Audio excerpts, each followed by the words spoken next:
Hello everybody, Mr. Wawczak here with today's scheduled edition of the one and only Ivan.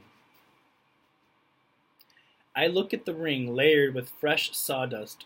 I look at the skylight, at the half-hidden moon.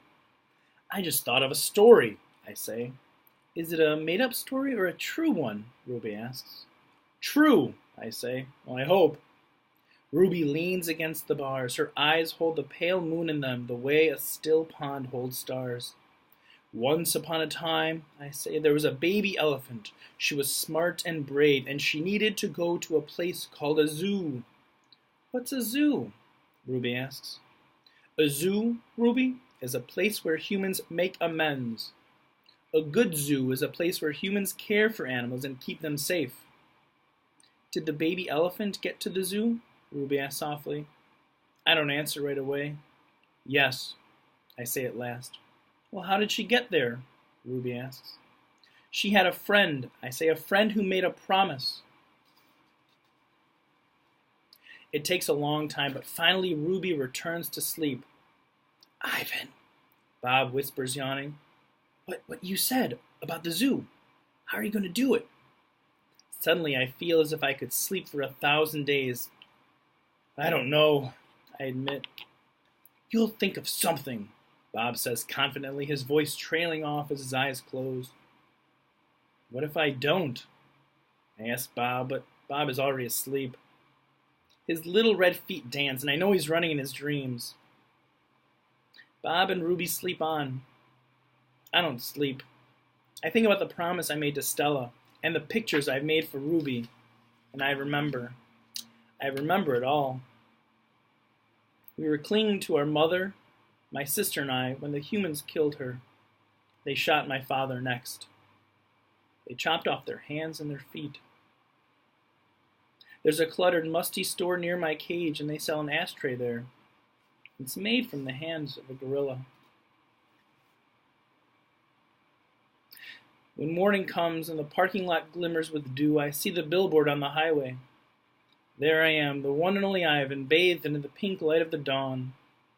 I look so angry with my furrowed brow and clenched fists. I look the way my father did, the day the men came. I am, I suppose, a peaceful sort.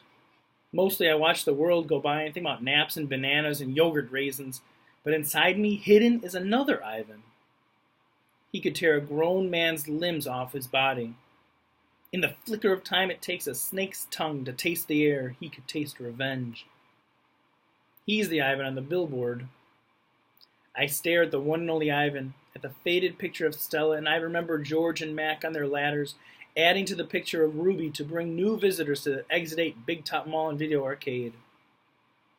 I remember the story Ruby told, the one where the villagers came to rescue her. I hear Stella's voice, wise words. Humans can surprise you sometimes. I look at my fingers, coated in red paint, the color of blood, and I know how to keep my promise. During the days I wait, during the nights I paint. I worry when Mac takes Ruby into the ring. He carries the claw stick with him all the time now. He doesn't use it. He doesn't have to. Ruby isn't fighting back anymore. She does whatever Mac asks. I close my eyes. I dip my fingers into the paint. When I'm done with one piece of paper, I set it aside to dry. It's so small, just one sheet. And I'm going to need many. I move to the next, and the next, and the next. It's a giant puzzle, and I'm making the pieces one by one. By morning, my floor is covered with paintings.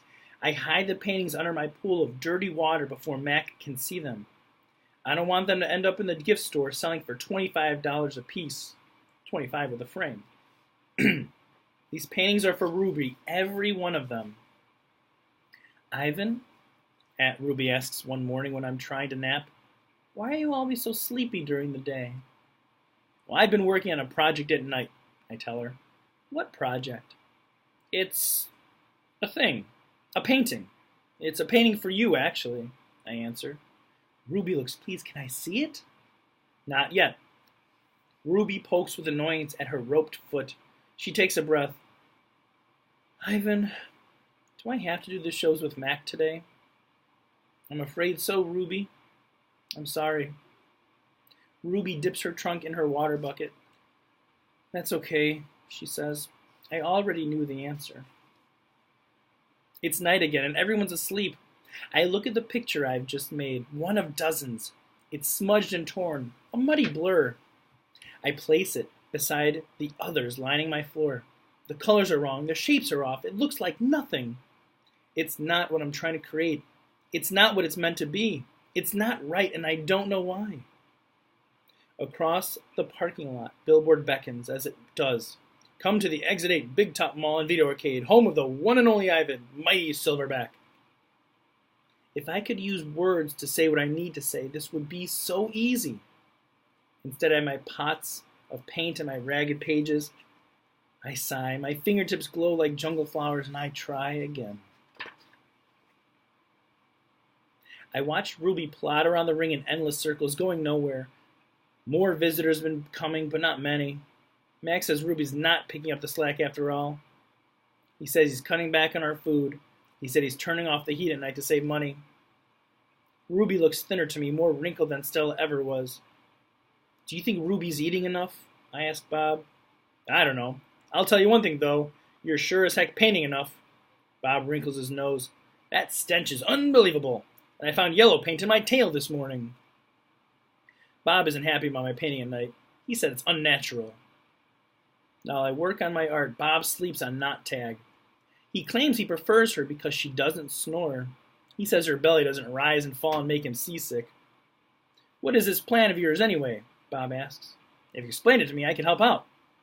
He gnaws at his tail. Maybe I could come up with something that doesn't involve, paint. I can't explain it, I tell him. It's an idea in my head, but I can't get it out right. And anyways, I'm almost out of supplies. I should have known I wouldn't have enough.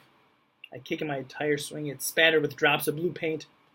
It's a stupid idea. I doubt that, Bob says. Smell, yes. Stupid, never. Most of the day I doze. Late in the afternoon, Mac approaches. Bob slips under Knot Tag. He prefers to keep a low profile around Mac. Mac's gaze falls on my pool. A corner of one of my painting is visible. What's that, big guy? He asks. I calmly eat an orange, ignoring him, but my heart is racing. Mac kicks at my plastic pool. Underneath it are all the paintings. Mac yanks on a piece of paper, and it slips out easily, and he doesn't seem to notice the other paintings. The pages striped with green, which is what happens when blue paint and yellow paint come together. It's supposed to be a patch of grass. Not bad. Where'd you get the paint anyway? George's kid? He considers, I'll bet I can get 30 for this picture, maybe even 40. Mac turns on my TV. It's a Western. There's a human with a big hat and a small gun. He has a shiny star pinned to his chest. That means he's the sheriff, and he'll be getting rid of all the bad guys. If this sells quick, I'm getting you some more of that paint, buddy, Max says. He walks away with my painting. Ruby's painting. For a moment, I imagine what it would feel like to be the sheriff. Thank you guys for following along and keep enjoying.